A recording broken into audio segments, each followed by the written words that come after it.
3 दिवसानंतर आहे आणि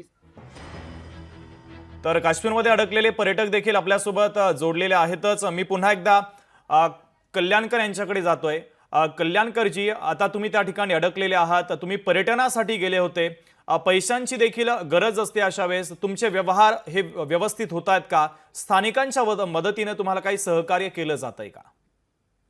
नाही, तसं पैशांचा काही प्रॉब्लेम नाहीये. कारण काय इंटरनेट वगैरे सगळं सर्व सुविधा अतिशय चांगल्या पद्धतीने चालू आहेत. हो. असं जे काही कोणीतरी अफवा पसरवल्या होत्या, इंटरनेट वगैरे बंद झालेलं आहे, असं काही नाहीये. हं. सगळं व्यवस्थित आहे. सगळे कम्युनिकेशन साधनं, दळणवळणाची साधनं अतिशय व्यवस्थित आहेत. श्रीनगरमध्ये तरी आम्हाला तसा काही मोठा प्रॉब्लेम वाटत नाहीये. फक्त आता इथून बाहेर पडणं टॅक्सीचं कुलकर्णी साहेब म्हणाले, की हं. टॅक्सी वगैरे सगळं चालू आहे आणि स्थानिक दुकानदार या बंदमध्ये सहभागी झालेले आहेत. कारण त्यांना असं वाटतं, की इथे थांबलेल्या पर्यटकांची यामुळे गैरसोय होऊ शकते. ही एक चांगली बाब आहे. या सर्व याच्यामध्ये आमचं असं मत आहे, की स्थानिक लोक खूप सफर झालेले आहेत. हो. हे कुठल्यातरी भ्याड लोकांनी हा हल्ला केला, हो. पण त्यांनी पूर्ण आपल्या देशाच्या एकतेवरती कारण नसताना त्यांनी हा हल्ला केलेला आहे. आणि स्थानिक काश्मीरी हा स्वतःला भारतीयच समजतो आणि तो पूर्ण 100% भारतीय आहे. त्यामुळे आम्हाला पूर्ण सहकार्य मिळतंय. तसं काही प्रॉब्लेम नाही. आर्थिक प्रॉब्लेम काही सुदैवाने काही नाहीये. आणि सगळ्या बँका चालू आहेत. आमच्या समोरच एचडीएफसी बँक आहे. ती पण बरं. आता उघडलेली आहे. हं. चालू आहे बँकसुद्धा. व्यवहार चालू आहे बँकेचे. असा काही फार विषय नाहीये काही अगदी फार मोठा. कल्याणकर सर, तुम्ही मगाशी एक मुद्दा उपस्थित केला, खऱ्या अर्थाने तो मुद्दा महत्त्वाचा आहे। तुम्हाला बाय रोड जाण्यास सांगण्यात आलं, मात्र ज्यावेळेस तुम्ही बाय रोड जाण्याचं ठरवाल त्यावेळेस लष्करासोबत काही बोलणं झालंय का? तेथील स्थानिक प्रशासनानं लष्कराचे काही जवान तुमच्यासोबत देण्यासाठी प्रयत्न सुरू केलेले आहेत, कारण बाय रोड देखील सुरक्षा महत्त्वाची आहे पर्यटकांची। त्यासाठी काही प्रयत्न आता लष्कराच्या माध्यमातून केले जात आहेत का? नाही, बाय रोडचा ऑप्शन आम्ही एक्सप्लोर करतच नाही आहोत. बरं. आम्ही बाय रोड जाण्यापेक्षा अजून 2-3 दिवस इथे थांबणं पसंत करू. कारण आम्हाला या हॉटेलमध्येच खूप सुरक्षित वाटतंय. हं. हॉटेलचे ओनर, इथले सगळं मॅनेजमेंट यांचं आम्हाला पूर्ण सहकार्य आहे. हं. आणि आमच्या समोर सगळे सीआरपीएफचे जवान वगैरे दिसतायत. त्यामुळे आम्हाला अशी कुठल्याही प्रकारची भीती नाहीये. हो. त्यामुळे बाय रोड जाणे हा ऑप्शन आम्ही शक्यतो आम्ही नाहीच घेणार म्हणजे. त्यापेक्षा तुम्ही 2-3 दिवस थांबून अगदी तुम्ही किती किती जण पर्यटनासाठी आलेले होते? तुम्ही कुटुंबासोबत होतं का? आणि हां, साधारणतः किती आम्ही जणांची तुमची टीम होती? कोणत्या कंपनीच्या माध्यमातून, टुरिस्ट कंपनीच्या माध्यमातून तुम्ही काश्मीरमध्ये आलेले आहेत का? आम्ही एक खाजगी ग्रुप आहे आमचा हो. आणि आम्ही 12 लोकं एकत्र आलेलो आहोत सगळे. हं. आणि काश्मीरमध्ये आमची ट्रिप खूपच छान झाली. तसा काही प्रॉब्लेम नाही. फक्त प्रॉब्लेम असा तर म्हणजे ही घटना घडली नसती तर आमची हा दौरा आमचा एकदम सुखमय झाला असता. बरं. एकूण किती दिवसांच्या ट्रिपचं तुमचं हे नियोजन होतं? आमचं शुक्रवारपर्यंत. अच्छा.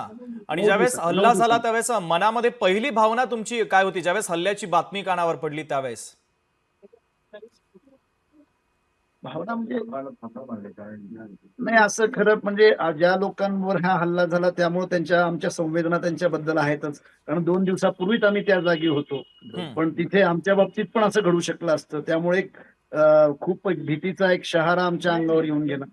पण ज्यांच्याबद्दल हे घडलं ते अतिशय दुर्दैवी आहे आणि आमच्या संवेदना त्या सर्व लोकांसोबत आहेत.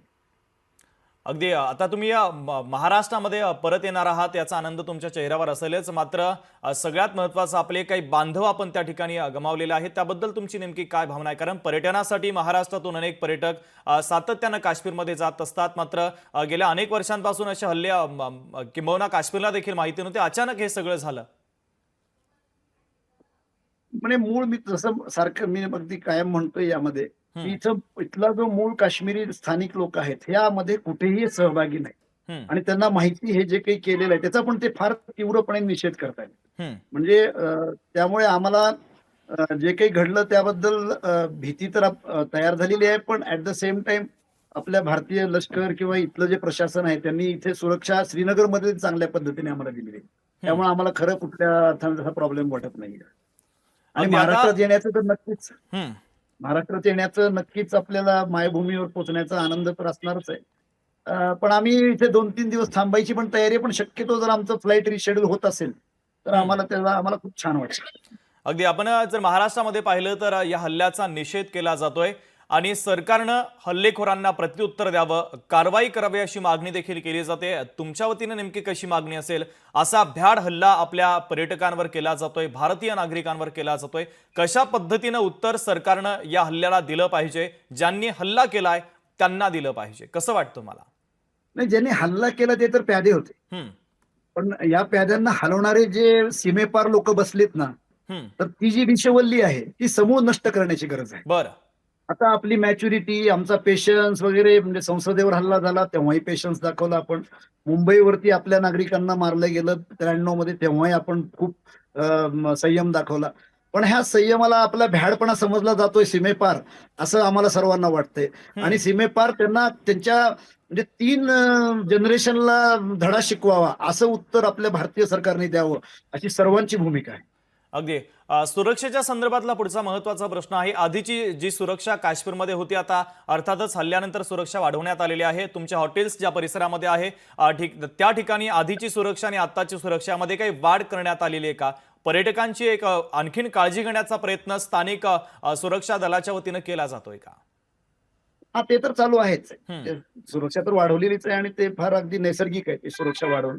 पण सुरक्षा कमी होती असं म्हणणं तर काही शक्यच नाही. ती सुरक्षा हं. पहिलेपासूनच चांगली आहे आणि त्याबद्दल आम्ही समाधानी आहोत.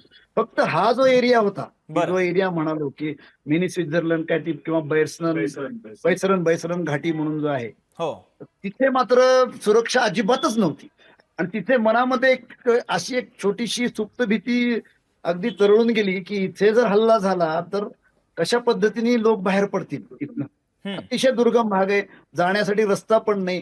घोड्याच्या पाठीवर बसून सर्वांना जावं लागतं. चालण्यासारखा सुद्धा रस्ता नाही येतो. बरं. हां, जीव मुठीत घेऊन सगळे जातात, येतात. आणि हे घोडे सुद्धा त्या रस्त्यावरून जाताना 2 वेळा आमच्या ग्रुपमधल्या 2 घोडे हे पूर्ण जमिनीवर सपशेल आडवे झाले होते, हं, पाय घसरून. त्यामुळे अशा दुर्गम भागी कुठल्याही प्रकारची सुविधा नव्हती. हे जरा हं. फारच आश्चर्यकारक वाटलं.